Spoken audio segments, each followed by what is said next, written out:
This title is a rather catchy title, but there's a lot of competing things to come out on a night after a long day, election day, on top of that, although it's kind of appropriate to get this as a political issue and an issue for social change. But before I jump into this, what about this title and this topic, after long days, with lots of other things to do, got you to come out? What were some of the things you were most interested in or concerned about? Yes? Prevention. What we do to prevent this, okay?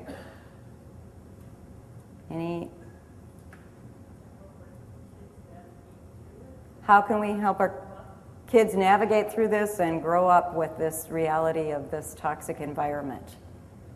Okay, anything else? I don't do computers, and I just wanted to learn the terminology and what to look out for. Okay, not being terribly technology savvy, and learning the terminology and what to watch out for. As much as I do, I still do. I have a son in college, and I have a daughter who is not quite 13, and she's the one that, who do you go to, right? Who do you go to? Help me figure this out. So she does not think I'm technology savvy. So anyway, so we'll be a number of different topics, but I want to make sure, I think, you heard Anna, but the sponsors, the staff, the volunteers that worked very hard to put this on today and a professional training for the community tomorrow. Really a key goal in this is that we want people to start to see problems, but know that we can face the challenges. I really believe we can make huge social change. I think things have gotten much worse in 10 years in some ways, and I think that we really have to get a hold of that, and we can get a hold of that for our children and for ourselves. However, the trick about it is that we can't only treat our way out of this problem, even if we do more and better treatment.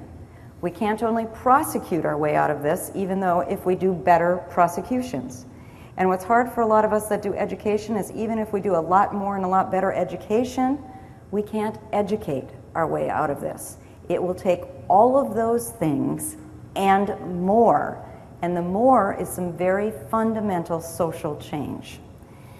One of the tough things is that we've approached prevention as something that individuals need to do. Individuals need to be more aware, parents need to just do a better job, I need to do a better job about reducing my own risk and reducing my child's risk, I need to not act out in sexually problematic ways. All of those are important. But as long as we only focus on the individual, then we're not dealing with the reality that this problem has a whole lot of individuals that are behaving in problematic ways. This is an environmental concern. It is a public health concern. Anytime you have something affecting so many people, this is not just a criminal justice issue or a safety issue, it affects individuals' health and it affects our public health. And that means strategies have to go in a very different way. So we do a whole lot with after somebody is victimized to address those that have caused the harm and to provide services for victims. We need more, we need better, but that's where most of the money and resources go. We do a better and better job of earlier intervention to try to target when somebody's got a problem earlier on and help them. We do the least at saying, how do we help our boys and girls to grow up and be healthy? How do we not only help them beat the odds, how do we change the odds so they don't have so much to beat? How do we create a healthier environment that give all of our children of all economic and racial backgrounds a fair chance of navigating through these odds? What will that take? When we have so many sexual abusers, the question is not only the individual problems of those abusers, but why are there so many? Not only, but primarily males willing and able to abuse kids, for example. What's going on? So we need to address the social norms. There's Mr. Demand. If you have children and you have those books where you find the little creature that goes through them, Mr. Demand does.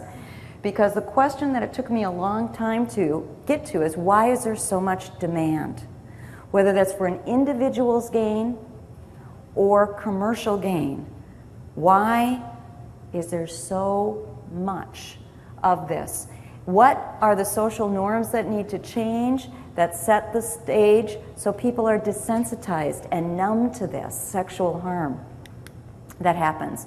Part of the problem, and thank you, every single one of you, for coming out tonight, but men are usually outnumbered with anything that has sex in the title. That is, ironically, and yet you'll hear me talk a lot about that we need to have men talking to other men, and men talking to boys, and men as engaged in champions for prevention. They are in violence prevention, in gun prevention, in gang prevention, in bullying even more so in domestic violence than it is when we start talking about sexual violence or child sexual abuse or exploitation. So it's very important. In fact, my poor son, when he went off to college, they had a pre-class you had to take on sexual violence and about drugs. And he said, "Mom, they're asking me if I've ever had a class." I said, "Breakfast, lunch, and dinner since the time I was born." He said, "Yep, it's sort of our discussion. It's your life." Because we've got to be able to talk about sex and sexuality, not just the harmful, but the positive. And we've got to make this easier for people to talk about. We live in a sexually toxic and pornified environment. And isn't that beautiful? Isn't it pretty?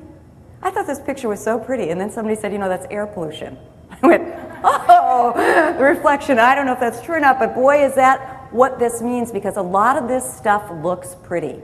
We are seduced into a lot of the commercial images, a lot of the pornified images. People know how to get our attention. They spend a lot of money making this stuff appealing. It's not that there's something wrong with us. A lot of it looks good. We don't even realize the harm. But what I mean by a sexually toxic and pornified environment is any time we have the gender socialization happening in a way that is harmful for our boys and our girls, for our women and our men, that's a problem. Anytime we have the frequency of abusive, exploitive, and violent use of sex as common as it is, we have a problem. Anytime we have as much hyper-sexualized messages around us all the time, when then on top of it, we won't talk about healthy sexuality because that's censored, we got a problem. And that's what I mean by a sexually toxic, pornified environment. Now, Dr. John Briere, actually from Canada and one of our international experts in trauma, talks a lot about the fact that toxic decisions seem rational in a toxic environment. Now, those of you paying attention to your handouts know you don't have all the handouts because we're saving trees. There's lots of images, you don't have them all, but you've got key points and you've got my website to get more. These are always changing. But this is, to me, this was an aha moment. Toxic decisions. Why would the heads of SEC, in a time when in America, the states, the securities departments were falling apart and they found out people were on the top paid executives were on pornography 8 hours a day at work. Why, when we see people in leadership positions, in faith communities, in government, in businesses, in families, in communities, why do they risk so much?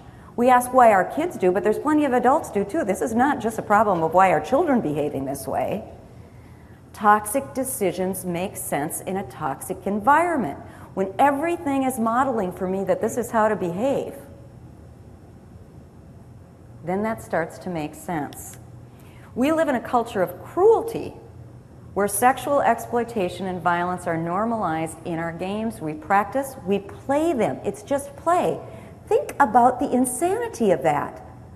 When and why did we ever accept that it was play to harm others, to be entertained by the harming of others? But it's just play. It's just entertainment. And for our children, it's gone from Dr. Seuss to porn. This is what they used to see. This is what they see. In endless streams and endless supplies. Now, women's bodies and sex used to sell things is nothing new. It wasn't working anymore. So we had to go younger. Do you remember when the pressure was on, some of us certainly do, that if you were over 30, you weren't sexy anymore? At one point it was over 50, right? And then it was like 30, and then it got to be college, and then it was 16, and then it was 12, and now you got 4-year-olds talking about if they're hot and if they're sexy. And you will see the hypersexualization of infants in some of the examples that I've shown that we're talking about. So what has happened? And some of that unraveling is just in the last decade, of that younger and younger and younger to the hypersexualization of children, and children being looked at as commodities, sexual commodities.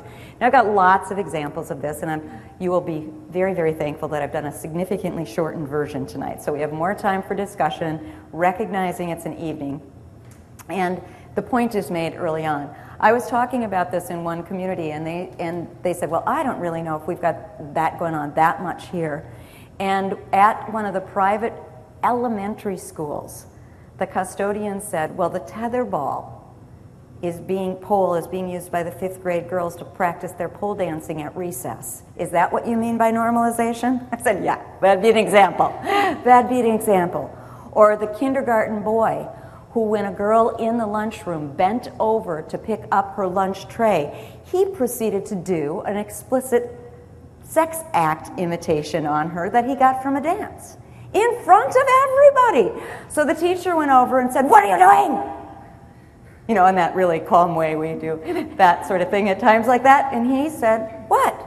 And he wasn't being sassy. He wasn't being nasty. He thought he was doing that dance move really well, thank you very much. So of course he wanted everybody to see how he'd done it.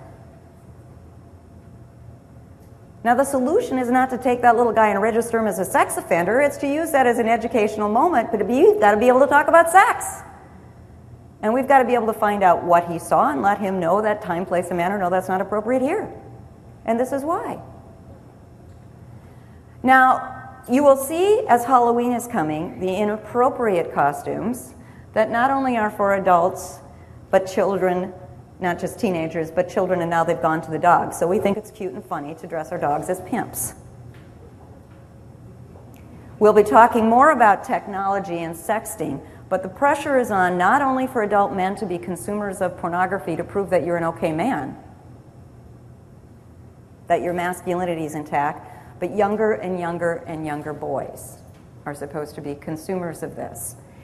Craigslist is used to buy and sell everything, including women and children, and although there's been great success against that, just the fact that you can buy and sell human beings in this era for sex on Craigslist, and now Backpage, because Craigslist has had some movements against it. We made great progress on equity and gender equity, and then there's been a big pushback in the sexual objectification of women and children. This is damaging to boys and girls. Now, when Miley Cyrus did this nanosecond in the teen awards on the pole dance, you probably, I bet others of you had 9-year-olds say, oh, she pole danced. How old were you before you knew what pole dancing was? Really think about that. Now, she didn't do, I watched it and I went, oh, it wasn't anything like I thought from what people were saying, but the fact that she was on a pole and went up and down it and that's what kids said, that's talking about an impact and change in our culture. Now, everybody's talking about Glee. You can pick any number of shows about Glee, but the one that just got the attention just came out in GQ. Now, the fact that even though these young women and the men are indeed adults, they portray high school students. So we're taking high school students in hypersexualized posting, putting them in a men's magazine with on the cover it is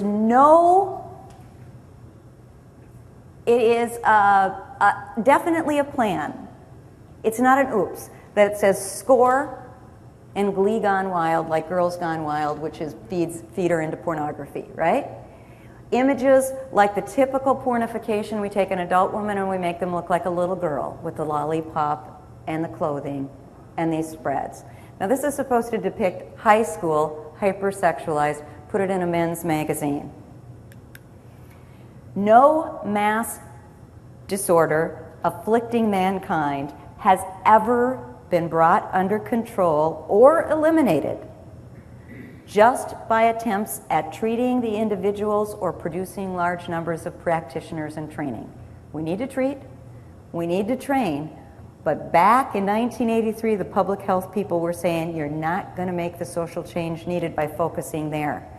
Additionally, the Institute of Medicine said in 2001, it is not even reasonable to think that people are going to change their behavior, at least easily, when there is so much in our society and in our culture and in the physical environment that conspire against the change. So you're telling me not to do this. Everything I see and everyone else is expecting me to do this. Who do I listen to? So what is normalization and why does it matter? This is a takeaway key, okay? So when your kids are looking at you or your colleague or your family member or your partner or someone in your life says, what's the deal?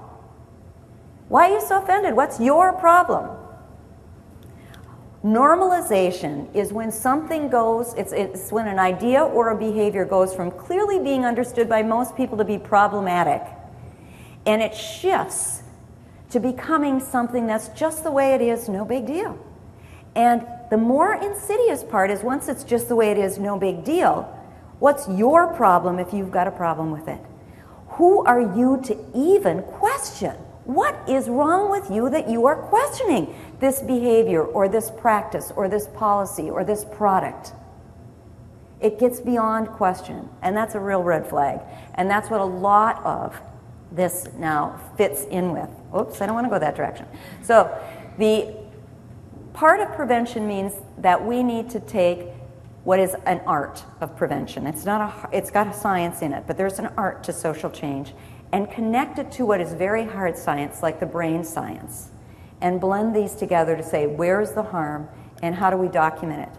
So we want to talk about the brain science, and let me see if I want to come back to that. We want to talk the brain science, but I also want to say the other change we all know is our boys and girls are developing much younger. So what's precocious puberty now? Meaning we're not medically concerned if a girl goes into puberty before this age. Does anybody know what the doctors are saying now? Some are saying 9 or 8, that we're not medically concerned. So now keep in mind, even if your average is, you've still got a lot of girls at 11 or 12, that's still younger than when a lot of us, depending on the decades that we're representing here, and boys might be a little older. But boys and girls have hormonal changes a lot earlier. They have physical changes a lot earlier. Think how differently society looks at a little girl once she starts to develop breasts, and how her peers respond differently in a hypersexualized society.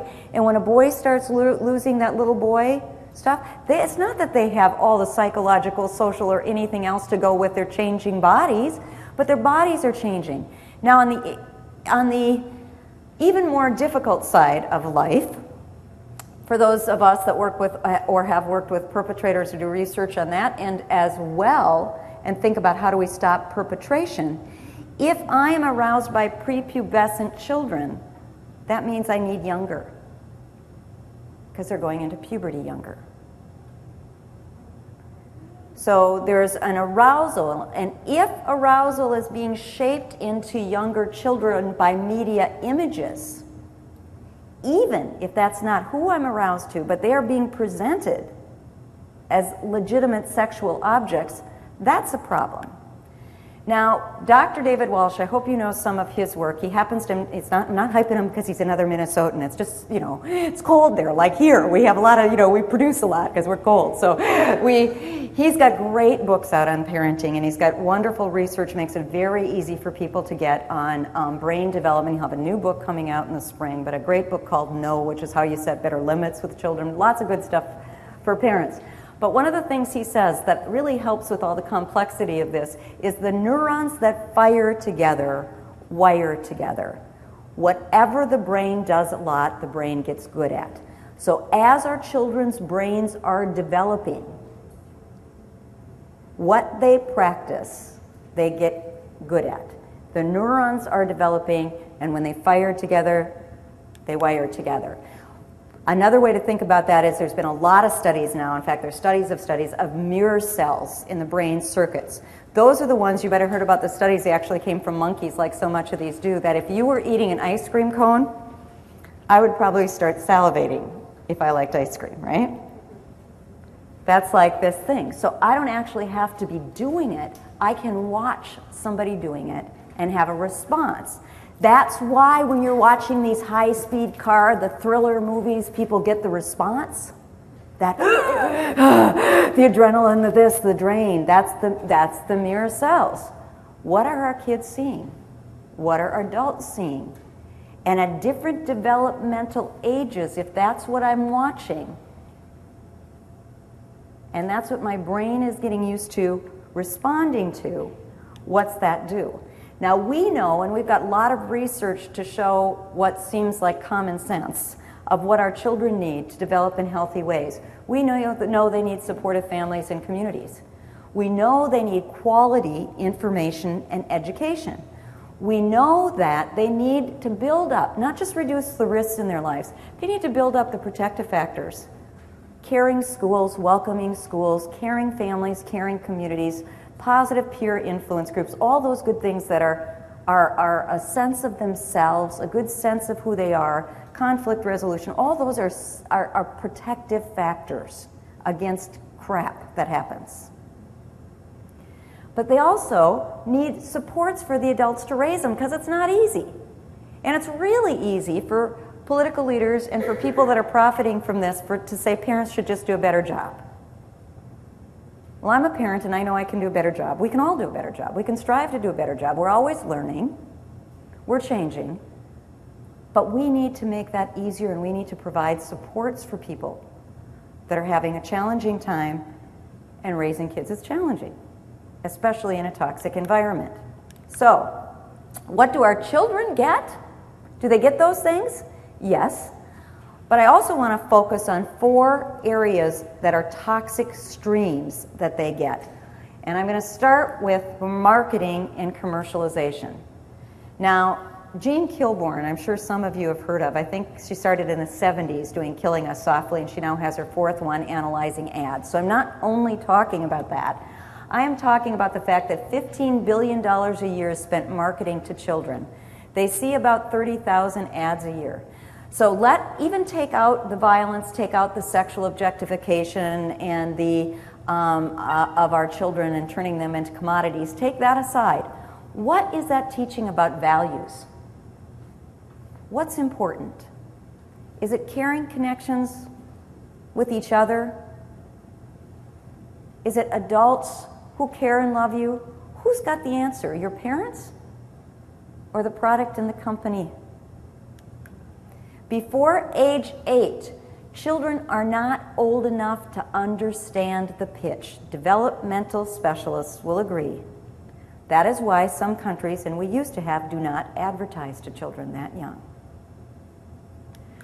Tweens and teens are still easily persuaded, and I bet I'm not the only one in here that has bought stuff I know full well will not do what it said. I just hope so. It is going to make me 10 years younger if I just use this facial cream tonight. I know better. I know better. And it's easy to get drawn in. Without counteraction, though, the issue is that our kids are learning to value stuff more than anything or anyone else. That's a prevention concern. That's a prevention concern.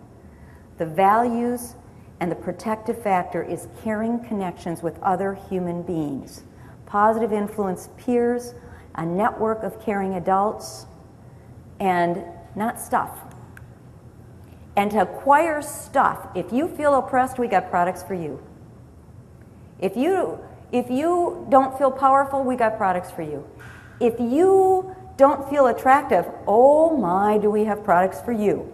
If you do, you're comfortable, this gender, this race, this age, this body type, we've got whole campaigns to tell you you're wrong, and we've got a problem, we've got something to fix it. It's endless. It's endless.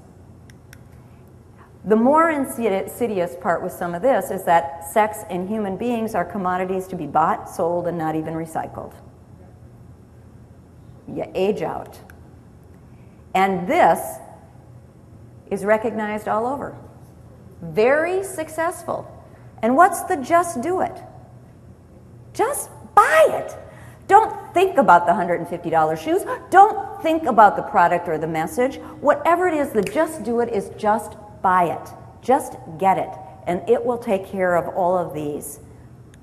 So there's a huge impact of technology. Now, technology is wonderful.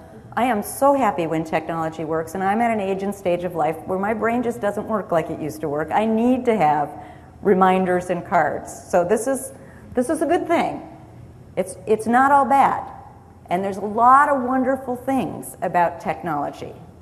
So this isn't about blocking it all, it's a reality. However, we need to know how to use it wisely, and we need to, like any other tool, it can be used, it can be misused. So we want to help ourselves and our kids use it wisely, because it is absolutely wonderful for learning, information, and communication. That's why we don't want there to be economic divides. We want this technology accessible so people have access to great information, to great networking, to wonderful resources.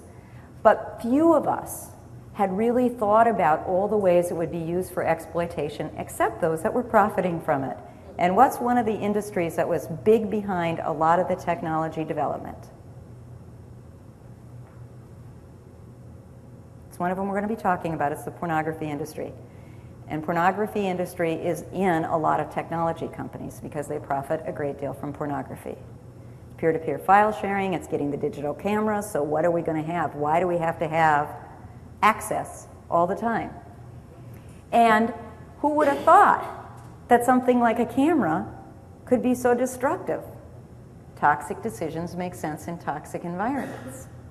Now, it can be a wonderful tool. There's incredible power about people's voices. You know, I love when kids take pictures of things and this is how they see the world, and we can share pictures back and forth. I'm on the road a lot. I love my kids to send me pictures. It's great. It's not inherently evil at all. But the message is, think about the hows and whys, and we hadn't even thought about how some of this was going to be used. This, I had to change every presentation I had, because they used to say 1 year ago that the average exposure of time on technology for our kids was 6.5 hours a day. It's now 7.5 hours. So that's including cell phones, which are taking over from the TVs and the video games and the computers, but all the different technologies that we are hooked into all the time. So one of the issues is it does help with some connection, because we can write. I mean, some kids will text you a ton. If you want to talk to your kids, text them, you know? And they'll do that more. It's not bad by itself as long as we still know how to look somebody in the face and to hold somebody's hand. It can aid, but it can also disconnect. I can't tell you, have any of you had the experience of where you have a group of kids that you're around and they're all sitting texting and not talking to each other? Be like, hello? Hello? And I really don't need you to text me when you will be down for dinner. I need you to get downstairs for dinner. It's a mode, so we know it. So this one took me back. There's different studies, they show different amounts, but it doesn't really matter. The issue is this particular one said that on average kids see about 35, have about 35 minutes, parents have about 35 minutes a week talking to their children, where the kids get 34 hours of media, okay? And I said, that is so wrong. I talk to my kids a lot more than that. And the person said, we took out logistics. What are you having for dinner? What's your homework? When do you have to be to church or synagogue? What kind of athletic activities do you need to be at? If you take all of that out, how much time do you have to talk about hopes and dreams and values against what they're seeing? How much time do you even have to have them make meaning of what they are seeing? Social networking sites can be fantastic. They can be great ways to connect. An example is, look at people, if you've got relatives and loved ones in war across the seas, what an incredible thing that you can Skype and you can talk to people and we can network. And this is amazing for families that live far, far away.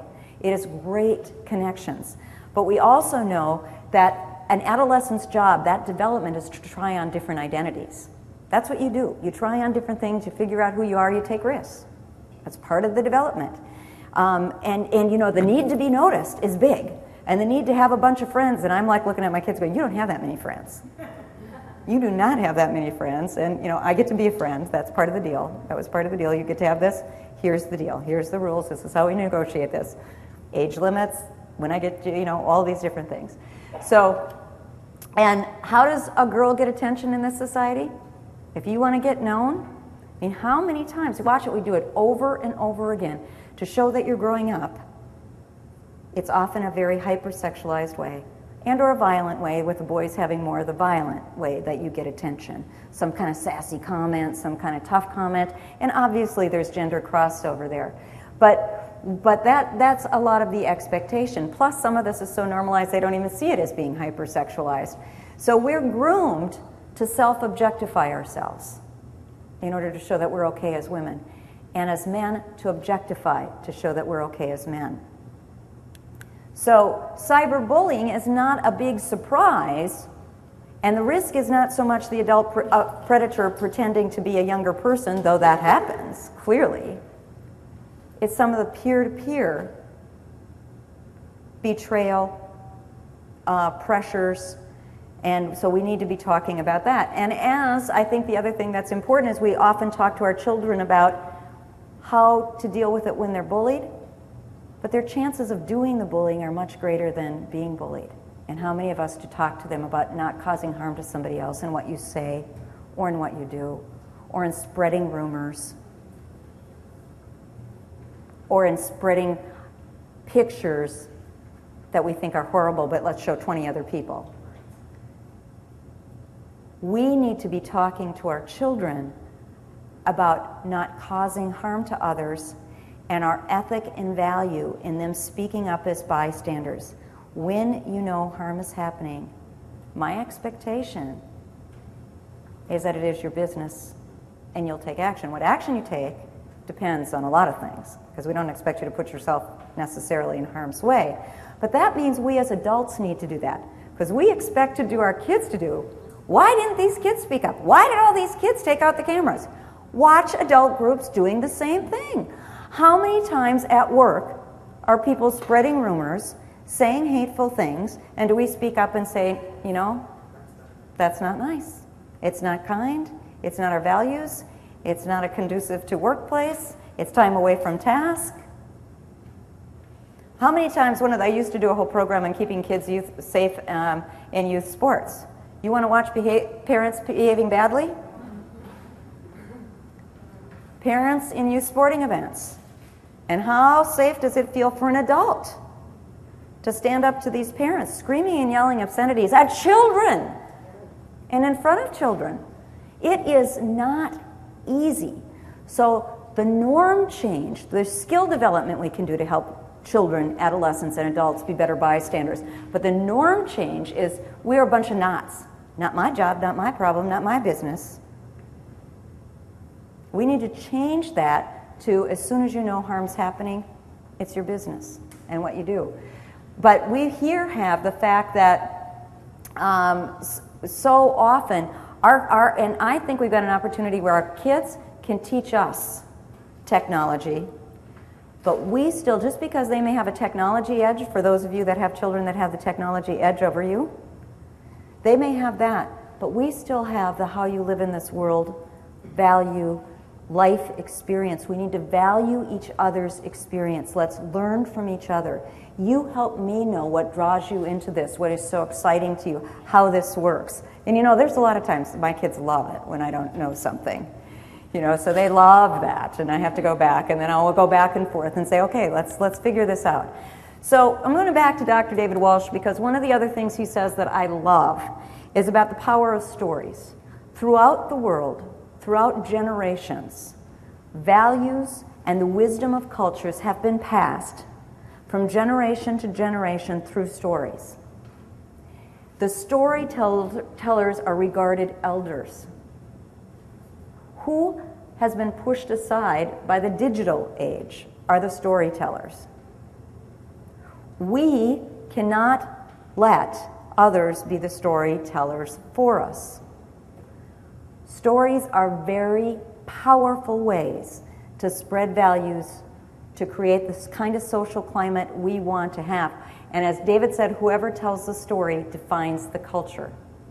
Who is telling the story now about who we are as human beings, about how males and females are supposed to treat each other and behave and be represented? We need to take the story back. So, it used to be that if I had a crush on someone, I would tell my friend to tell them, or you might send a note depending on how bold you were. You were not asked or expected to take off your clothes and take a picture of yourself and send it.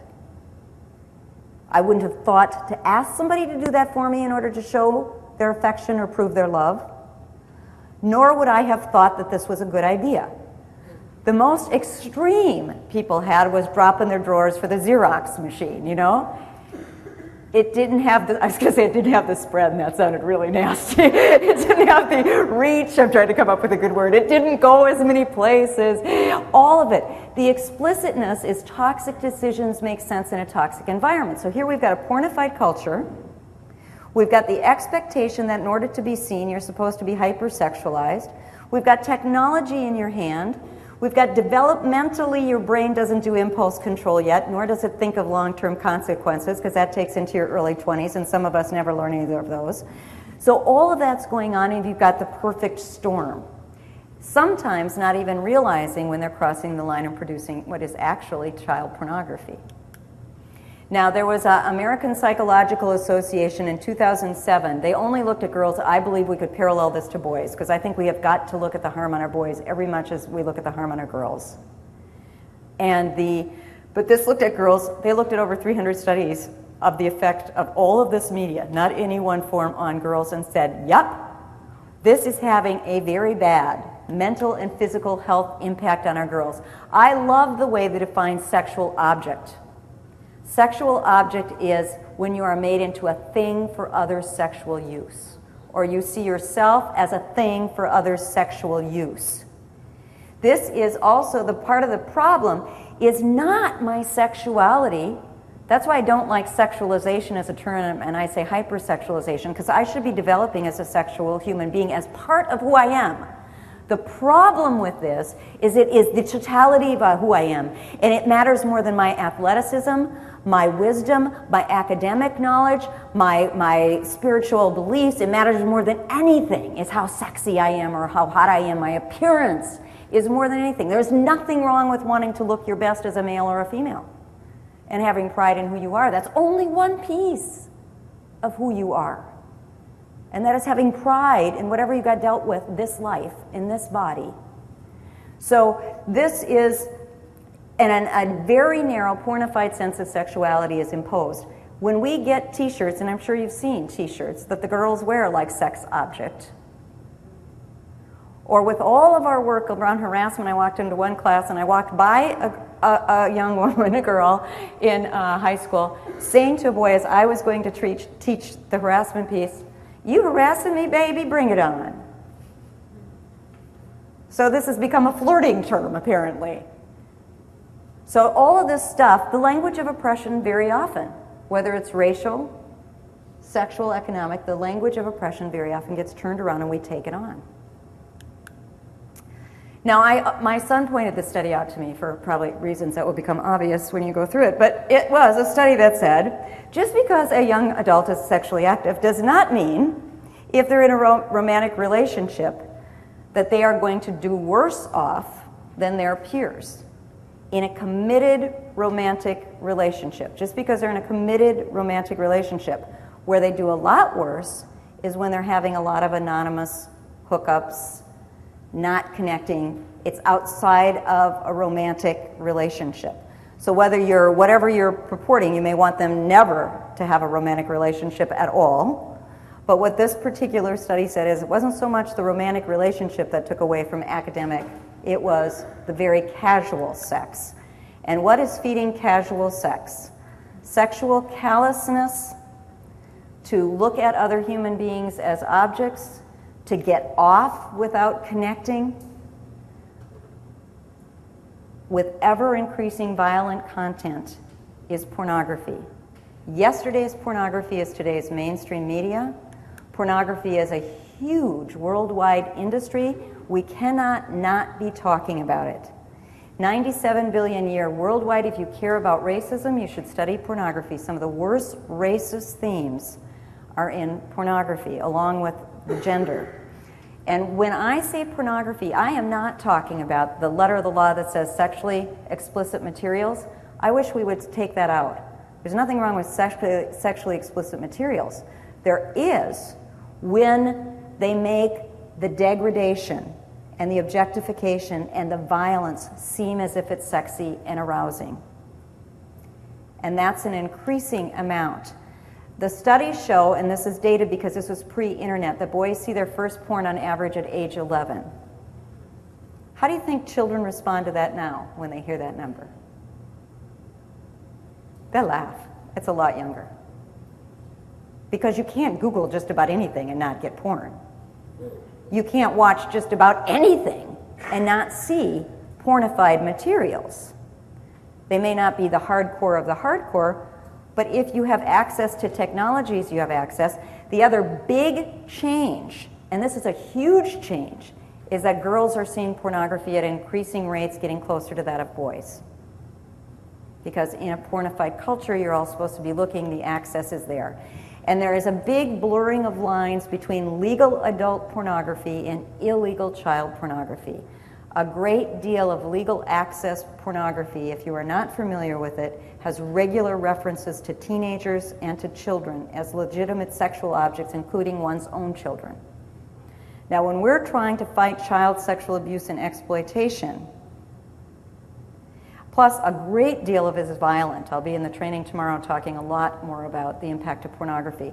Ever-increasing violent content, ever-increasing younger and younger depictions, increasingly worse racism, including how to prey on illegal immigrants, how to prey on the most vulnerable people. I mean, it's just hideous. The cyber tip lines are seeing more younger and younger children down to infants being victimized, and then that further documented in pornography. We have to talk about this. We have to talk to our children about this. I talked to my son when he was 11, because I knew the study, so that, almost, 9 years ago, and I said, oh, studies show that at about age 11, boys see their first pornography. Well, I'm not going to say it in here. I know how you feel about it. Yeah, well, that's true. But you may see it in other homes. And the issue is, and he knows the issue, is not because it's sexually explicit. You want to learn about sex, you want to talk about sex, that's fine. My concern is that it's documentation of violence against women and children. That's what I don't want you learning to be aroused by. That's not okay. That's not okay for our world. And so he went to a sleepover that same week. That same week at his friend's house, by all accounts, he slept through this, which would be typical of him. He slept through it, but he and 3 other guys, a boy whose house it wasn't, downloaded porn. These are 11-year-old boys that the parents didn't even know they could get on their packages. When this boy, when the boy whose house it was woke up and saw this, he was appalled.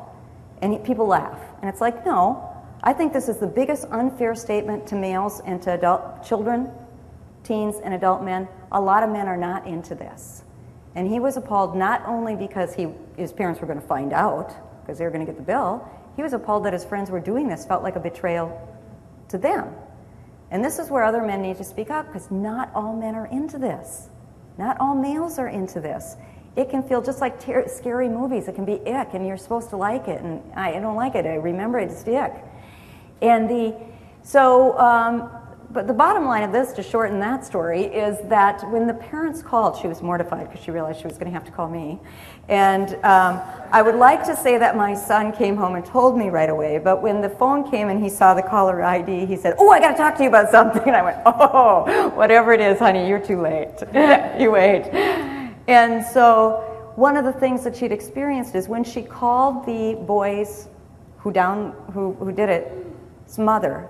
Guess what mom's response was? Boys will be boys. That's my boy. When the mother said that she and other parents were not happy about this, she said, what? You want me to pay for it? You're just too cheap? That was her response. And then she said something else about the content and why they were concerned about boys seeing that content. And the woman said, well, you had it on. You must get off on it yourself. She said, we did not realize we have it. That's why I'm calling. I was horrified. I didn't even realize. I feel terrible. And she said, well, obviously you're sexually hung up. So this is the level of discourse we tend to have as adults about this. We have a wide variety of attitudes and beliefs, but we are amassing data to show the harm. And that harm is not only the direct harm to those users and those around them, but there is documented secondhand effect. I don't need to watch it. I could guard my children from this completely, somehow. They will be affected by other children's behavior, language, and words who've watched it because it is part of our social fabric. That makes it a public health issue. Now add hypersexualized media, okay?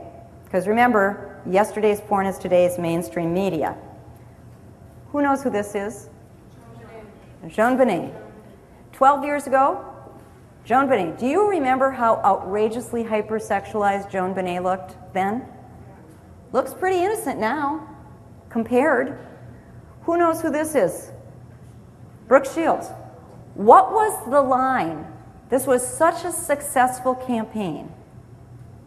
Anybody remember with the Calvin Klein jeans, what was the line? No one gets between me and my Calvin Klein jeans. And what did Brooke show us that was so shocking? Her navel. Not many years have passed. What's happened to our baseline?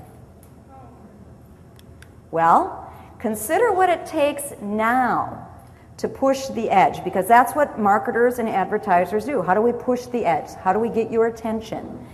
Hypersexualized clothes. It's not just the ads, the clothes, the games, the music, the shows, the teen icons that teach our children how to look. Remember when dress up used to be putting clothes on, not taking them off? And putting on things that were way too big and that was cool, not having things that you were pouring out of. Top selling costumes, the French maid for our girls, the pimp for our boys. And who was Barbie competing with that she needed to add this profession of looking like a commercially exploited woman? Who was she competing with? Bratz dolls. When we make onesies for babies that say Junior Pimp Squad, it should be a red flag that we are a very unhealthy culture. Beyonce's new line of clothing, high-class, high-end clothing for preschool girls, looks very much like high-class, commercially, sexually exploited look. A group of young moms thought it would be just great. In fact, they thought it was very funny to have hilarious high heels for infant babies. Interactive games allow for even more practice, so you actually practice doing the raping and the beating and the violence. Talk about normalization. You know, over a decade ago, you didn't aspire to be a pimp or to be a prostituted woman. You didn't hear children using pimp ho language with great normality. We didn't have TV shows that were Pimp My Ride. And what does Pimp My Ride mean? What happens in Pimp My Ride? Somebody just spill it out for me. Just tell me what happens. What? Okay, you soup up the car. You sex up the car. The car was worth nothing until it got pimped up. And then you're worth something. What's that message? As one young woman, I was at an Ivy League college talking about this, and she said, you know, I don't mean to be disrespectful, but, you know, you're a lot older than we are, and, you know, this is just sort of the way it is, and really, pimp doesn't have the connotations that you say it does. And I said, well, tell me what pimp means. So, well, pimp's just a guy who's good with the ladies. And I said, now let's go back to that definition of normalization I was talking about. Because a pimp is somebody who controls women with violence and sexual exploitation, beating, and sometimes out-and-out sex slavery, who profits from her abuse and degradation. That's a guy who's good with the ladies? This is something that we've turned into being sexy as a male? And country didn't want to lose out, so they had Trick My Truck. And then what's happened to our children's dolls? The sexy look from being commercially sexually exploited and pornified. Industry's role is key in the problem and in the solution. Calvin Klein learned, first of all, controversy sells. No longer would it be controversial no matter how sexually objectified you made an adult woman. You had to go to children. And then we got numb to that. So then we went to this. Calvin Klein's Jean campaign. Britney Spears was launched to a whole different level of her career. Granted, she was famous already. But with this song in this tape playing on the Catholic school girl fantasy pornified look made by Gregory Dark, a porn star, crossed over into videos. Everybody looks at hip hop, but this was some of the first crossover of the porn industry into the music industry. She was a child. Look at demand. We want to know how many girls are being commercially sexually exploited. I want to know how many men are trying to buy them. And Atlanta did a study to look at that. And one of the things they said is more adolescent girls in Georgia are harmed by prostitution each month than are killed in car accidents each year. And as one of the organizers said, if we are showing pictures of 13-year-olds posed in sexually provocative manner to sell products, why are we surprised there's a demand for children? So they did I won't go into the details of this research unless you're interested in it later, but they did a very interesting research to get a count of how many girls in 1 month were being commercially sexually exploited in Atlanta. Most of whom are now, by the way, were sold on Craigslist, not the streets. 492 girls a month, 7,200 men looking to buy underage girls a month. The demand. So this is a very destructive gender box to not only females but to men. Because what's the message to men? What are the role models to men? They're very destructive. And the message is clearly that being violent and buying and selling women and girls' bodies for sexual use is normal. It's acceptable. So all of this stuff from all of these places feeds excuses to perpetrate, takes away barriers to perpetrate, makes it harder for bystanders to speak up, shapes how girls and boys see themselves as objects or as the users, and by default, and I cannot say this right up there with normalization, this concerns me. By default, pornography is our prime sex educator because we don't allow a lot of times really comprehensive, accurate information. So I still believe with all of this, I still believe, really believe, prevention's possible. But it is not possible by educating people how to reduce their risks of being victimized alone. Just look at when it's up against the odds, when we go to that strategy, how limited it is. Major social change is possible. Some of you are old enough, like me, to remember when cigarettes were advertised to children in cartoons. When the Marlboro Man was the embodiment of the sexy male. If you wanted to be sexy and look sexy, started with men, but then it was women. You had the cigarette, and every star had the cigarette. This was sexy. That's the same guy dying of lung cancer. That is the Marlboro Man, Wayne Marin, dying of lung cancer. We have to show the harm. Think recycling. You guys are so great here about that. But it wasn't long ago that no one thought about it. And it wasn't just a matter of educating individuals to recycle. There had to be policy changes, workplace practice changes. You had to make it simple. You had to make it expected. Make it so that if you are using something that could be recycled, you think about where you put it. And you'd feel kind of odd if you didn't. That is a huge change in a very short amount of time. From an accepted norm that no one even thought about changing. Same with things like drinking and driving. We still have a problem, but we've got a huge change in our thinking of this and our acceptance as a culture. The obesity campaign in the US, our First Lady stepped up, that helped, but it's not only about individuals getting out and exercising more, it's recognizing that, yeah, while I have to watch what I eat and how I exercise, when I've got an industry that makes it easier for me to buy, it's less expensive to buy really unhealthy foods, and very difficult for me to buy the healthy foods or to quickly prepare them. And what's ease of access anytime I'm in a time crunch is unhealthy foods. And what our kids are marketed is unhealthy foods, because what the big businesses make is money on unhealthy foods. If we don't deal with those systemic issues along with individual education, we're not going to get anywhere. It's got to be a combination. So let's go back to the brain. A young person's brain doesn't understand the long-term risk. The brain's job is to survive.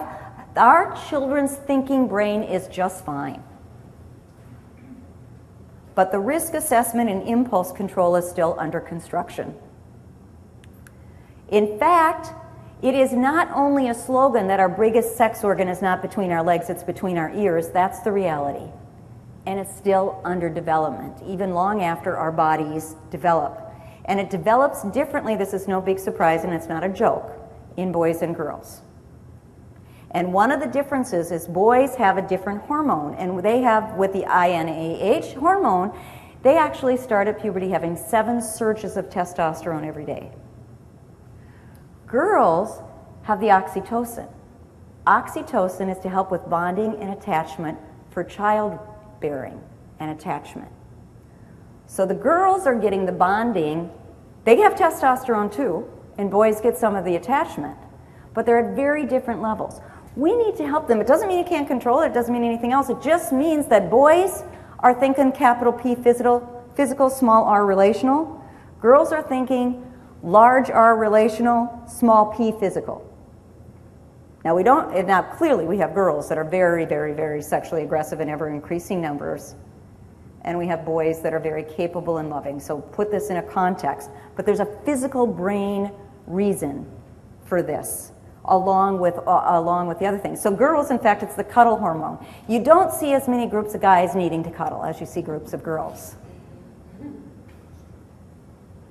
And part of that, we all thought of the social part, the socialization, and certainly that's there, but there's also a brain component to that. So we need to help them understand their brain development, their physical development, and the social pressures in the toxic environment that we want to help them navigate. And all the reasons we care. We want to help them think about the difference between behaviors that are healthy, helpful, appropriate, respectful, and safe. What are ways that are okay to communicate? What are ways that are okay to touch? In 1976, I created something called the touch continuum that has unfortunately often been called good touch, bad touch. And I say very unfortunate because it was never meant to be that oversimplified. It was to teach children and adults the incredible importance of positive and nurturing touch, and that if we have deprivation of touch, we will have failure to thrive. We need to learn how to touch. Part of the reason for violence and part of the reason for risky sexual behavior is because we have touch-starved kids, desperate for connecting and not knowing how else to do it. And we teach them, don't touch. We need to be teaching them how to touch. We have media images that teach them to do body-punishing sex when we don't know how to hold hands, hug, and kiss. We have a lot of adults in treatment, or that should be, because they've lost sexual arousal and desire. Because when you get too focused on sex and away from the larger sensuality and sexuality, it takes away the pleasure. So why don't we talk to kids about that? You know, one of the reasons I don't want you to jump into having sex too quick is it's not fun that way. It takes away your ability to have that pleasure, ultimately. We need to learn the difference between playful teasing and flirting where there's no intent to harm, and bullying and harassment where the intent is to harm and degrade. And then kids added to me mutually inappropriate. They said, hey lady, you're missing something. I said, yeah, well, I usually am, and you'll usually tell me.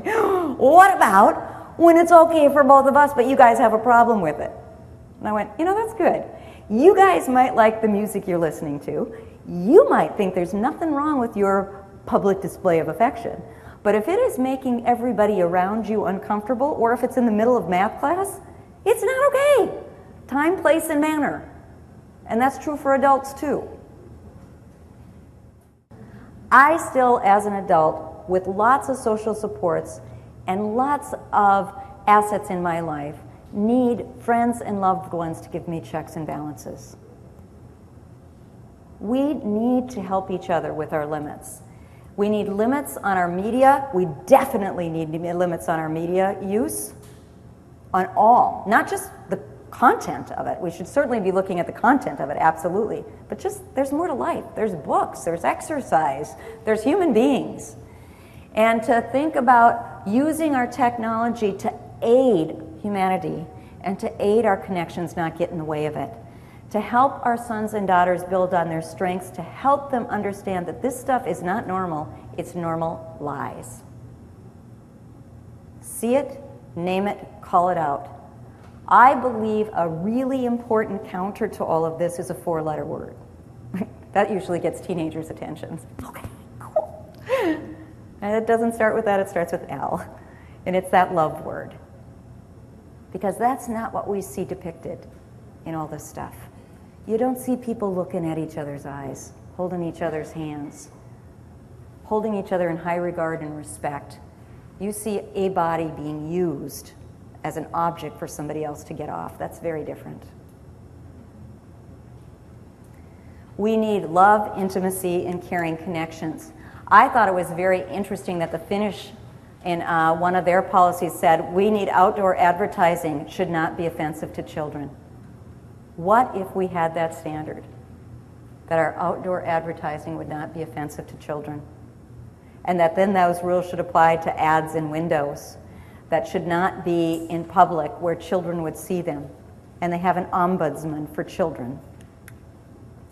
There was a big debate in Australia with a campaign from an American company. The ads didn't run here, but when these ads were so explicit that people started calling this corporate pedophilia for the big department stores that ran them.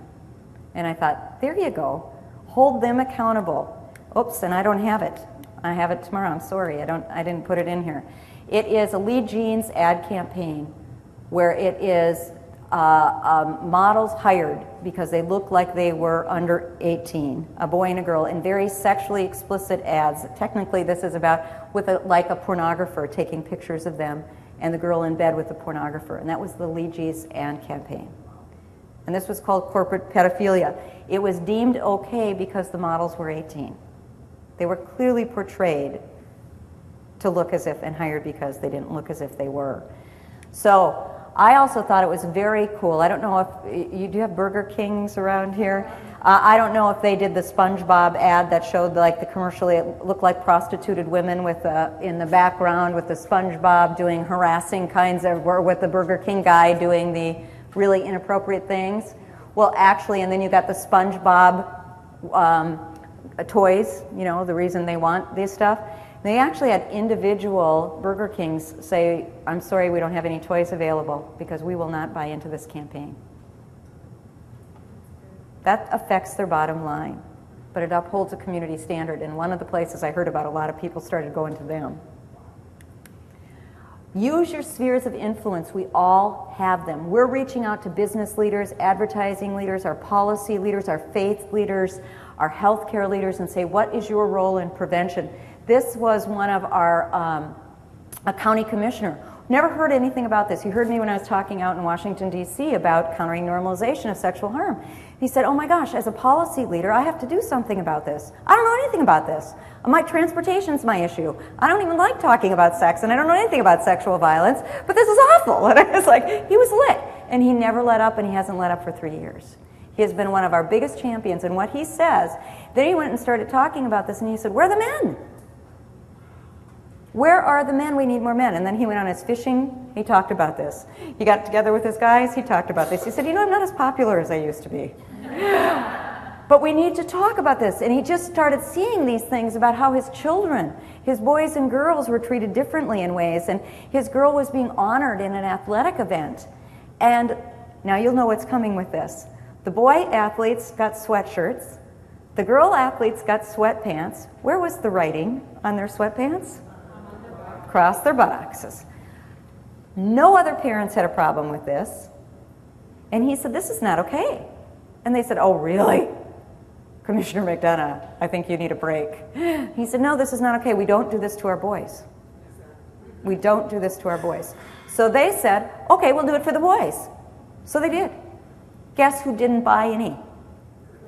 The boys and the parents of the boys. But the parents of the girls did. We need a wake-up call. And we had to have a discussion, though. It's not a bad, you're stupid, or shame. It's like, think about how we've come to accept this.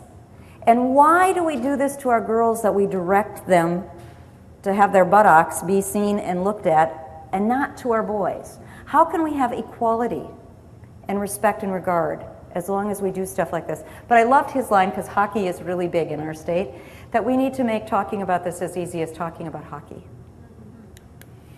We all have influence. We need to use it in positive ways.